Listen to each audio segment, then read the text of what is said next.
YS Jaganmohan Reddy మొత్తం 5-6 కోణాల్లో రాష్ట్ర ప్రభుత్వాన్ని ఉతికారేసి రేవు పెట్టారు.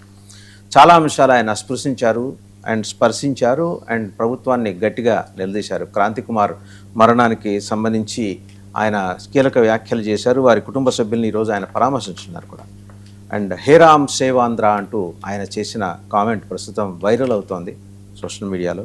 జగన్ మోహన్ రెడ్డి గారి నోటి వెంట హే రామ్ అనే మాట వినపడటం అనేది, అలాగే రూల్ ఎలా ఫెయిల్ అయింది, చంద్రబాబు గారి రూల్ ఎలా ఫెయిల్ అయింది చెప్పుకుంటూ వచ్చారు. మావిగన్ విషయంలో తన స్టాండ్ని మళ్ళీ ఫర్మ్గా చెప్పారు. రెడ్ బుక్ రాజ్యం ఏలటాన్ని నిలదీశారు. సీనియర్ ఎన్టీఆర్ బతికుంటే ఆయన్ను కూడా రౌడీ అని టర్మ్ చేసేవారేమో, ఖాయం చేసేవారేమో ఆయన్ని కూడా ఈరోజు చంద్రబాబు అనే వ్యాఖ్య కూడా చేశారు. చాలా అగ్రెసివ్ నోట్లో తన ప్రొటెస్ట్ని ఆయన రిజిస్టర్ చేశారు. కేసులు పెట్టడం ఏంటి, ఈ జర్నలిస్టుల మీద అలాగే సోషల్ మీడియా యాక్టివిస్టుల మీద కేసులు పెట్టడం ఏంటి, వేధించడం ఏంటి అంటూ నిలదీశారు. సో ఈ అంశానికి సంబంధించి బిగ్ డిబేట్లో ఈరోజు మనతో పార్టిసిపేట్ చేస్తున్నారు మస్తాన్ రావు గారు, senior journalist and political analyst. నమస్తే మస్తాన్ రావు గారు. అలాగే ఊట్ల సురేందర్ నాయుడు గారు, టీడీపీ అధికార ప్రతినిధి. నమస్తే సురేందర్ నాయుడు గారు. సుజాత గారు, జనసేన అధికార ప్రతినిధి. నమస్కారం అండి సుజాత గారు. యాజ్ వెల్ మోహన్ రెడ్డి గారు కూడా జాయిన్ అయ్యారు, వైసీపీ అధికార ప్రతినిధి. అండ్ కాసరగడ్డ నాగార్జున గారు, బీజేపీ నాయకులు. అందరికీ నమస్తే అండి. టు స్టార్ట్ విత్ మస్తాన్ రావు గారు, ఒకసారి మీ దగ్గరకు వచ్చే ముందు ఆయన హే రామ్ సేవ్ ఆంధ్ర అన్నారు కదా, ఒకసారి ఏ కాంటెక్స్ట్లో ఉన్నారో చూసి మీ దగ్గర వద్దాం. అందుకని ఏం లేదు హే రామ్ సేవ్ ఆంధ్ర, అందుకని ఏం లేదు హే రామ్ సేవ్ ఆంధ్ర, అందుకని ఏం లేదు హే రామ్ సేవ్ ఆంధ్ర. అది ఆయన ఎందుకు చెప్పి ఉంటారండి మస్తాన్ రావు గారు? గుడ్ మార్నింగ్ అండి. జగన్మోహన్ రెడ్డి గారు ఏ రామ్ అనేది ఏంటంటే రాష్ట్రంలో శాంతి భద్రతలు కానీ అదేవిధంగా ఈ దళిత క్రిస్టియన్లకు సంబంధించిన అంశాన్ని ప్రస్తావిస్తూ ఈ రాష్ట్ర ప్రభుత్వం ఏం చేస్తుందని గాంధీ ఏదైతే చెప్పారో హే రామ్ సేవాంధ్ర అని నేను చెప్పాననేది ఆయన గాంధీ గారి మాటలను వ్యాఖ్యలను ఉటంకిస్తూ చెప్పిన పరిస్థితి. అయితే ఇక్కడ ఆయన అర్థం ఏంటో అర్థం కాలేదు. యాక్చువల్గా హే రామ్ అనేది ఆయన గాంధీ గారు అన్న సందర్భంలో వేరు, ఈయన అన్న సందర్భంలో వేరు. బట్ దాన్ని నేను ఉపయోగించుకుంటున్నానని చెప్పారు. మరి అది దేనికి దారితీస్తుంది అనేది భవిష్యత్తు నిర్ణయిస్తుంది. ఎందుకంటే మతాల ప్రస్తావన వచ్చినప్పుడు ఇక్కడ హే రామ్ వచ్చింది. సో దాన్ని మరి ఏ విధంగా బయటికి వస్తుంది, ఏ విధంగా జరుగుతుంది అనేది, అంటే తనకున్న క్రిస్టియన్ కలర్ ని తొలగించుకునేందుకని ఈ మధ్య గుళ్ళు గోపురాలు వెళ్ళటం, బొట్లు పెట్టుకోవటం, ఇప్పుడు రాముడి ప్రస్తావన తేవటం, ఇవన్నీ అయి ఉండొచ్చు అంటారా? అలాంటి అబ్జర్వేషన్ ఒకటి ఉంది.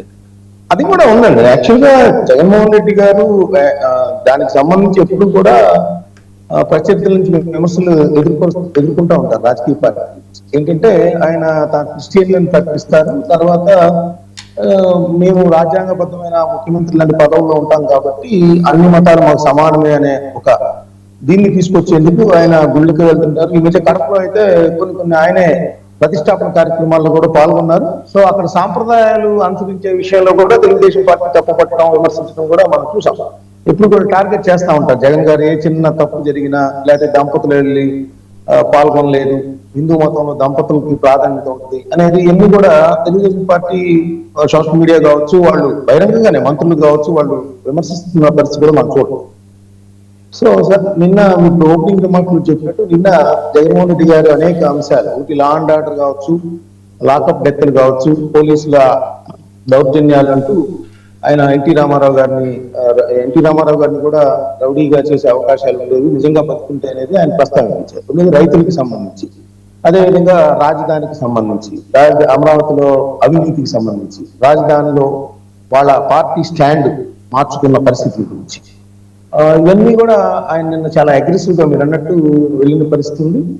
సో నేను ప్రధానంగా ఇప్పుడు ఒకటి లా అండ్ ఆర్డర్, రెండు మావిగన్ కి సంబంధించి బాగా రోజు చర్చ జరుగుతున్న పరిస్థితి. సో జగన్మోహన్ రెడ్డి గారు ఏంటంటే ఒక క్లారిటీ అయితే ఇచ్చారు. తను రాజధాని విషయంలో మేము అమరావతికి పూర్తిగా వ్యతిరేకం, ఇప్పుడు మావిగన్ అనేది ఉంది, అమరావతి ఇంటూ మావిగన్. ఇప్పటి వరకు ఏంటంటే వాళ్ళ పార్టీ నాయకులందరూ కూడా మేము అమరావతికి వ్యతిరేకం కాదు అన్నారు. వీళ్ళందరూ కూడా వాళ్ళ స్టాండ్ మార్చుకోవాల్సిన పరిస్థితి, క్లారిటీ అయితే ఇచ్చారు. నేను మావిగన్కి స్టాండ్ అయి ఉంటాను, ఎలక్షన్స్ కూడా వెళ్తాను, మేనిఫెస్టో కూడా అదే ఉంటుంది, ఎవరికి ఓట్లు వేయాల్సిన వాళ్ళు వేస్తారనేది ఆయన ప్రజలకు ఇచ్చారు, పార్టీ నేతలకు కూడా అదే సందర్భంగా చెప్పారు. ఆయన అమరావతికి వ్యతిరేకం అనే మాట ఎక్కడ వాడినట్టుగా అనిపించలేదండి. అంటే అమరావతి versus మావిగన్ స్టాండ్ అన్నారు, నేను వ్యతిరేకం అనే మాట వాళ్ళ. అంటే కాదు సార్, నేను అనేది అమరావతి వర్సెస్ మావిగన్ అన్నారు, అంటే అది వ్యతిరేకమే కదా వర్సెస్ అంటే.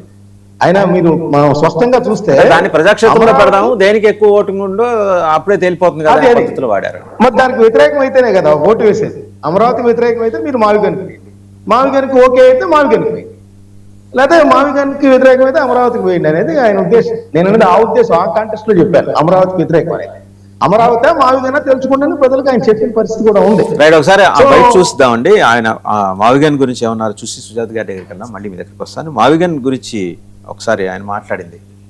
My next election would be fought on the battle, Mavigan versus Amaravati. Yes, we would stand by it. We are for Mavigan. Everybody who is for Mavigan will vote for YSRCP. Everybody who is for Amaravati will vote for Chandrababu. We will stand by it. We will make it an election issue. For them, we'll put it up in the manifesto also. Sujatha గారు చాలా firm గా సుజాత గారు ఆయన We will stand by it. వస్తా మసాన్ గారు, ఎందుకంటే ప్యానెల్లో 4-5 ఉన్నారు కదా, వాళ్ళందరికీ ఒకసారి అవకాశం ఇచ్చేసి. సుజాత గారు, ఆయన ఎస్ మేము మావిగన్ స్టాండ్ తీసుకున్నాం, ఎవరైతే దానికి ఒక్కరో వాళ్ళు మాకు వేస్తారు, మిగిలిన వాళ్ళందరూ మీకు వేస్తారు, అదే చంద్రబాబు గారికి కూటమికి వేస్తారు. ఆయన లాస్ట్ ప్రెస్ కాన్ఫరెన్స్కి ఇప్పటికీ కనుక మీరు ఆ వ్యత్యాసం గమనిస్తే ఈసారి చాలా ఫర్మ్గా చెప్తున్నారు. ఏదో కాన్ఫిడెన్స్ అంటే మీ ప్రభుత్వ కూటమి ప్రభుత్వ వైఫల్యాలకు సంబంధించి రోజు రోజుకి ఆయన భాషలో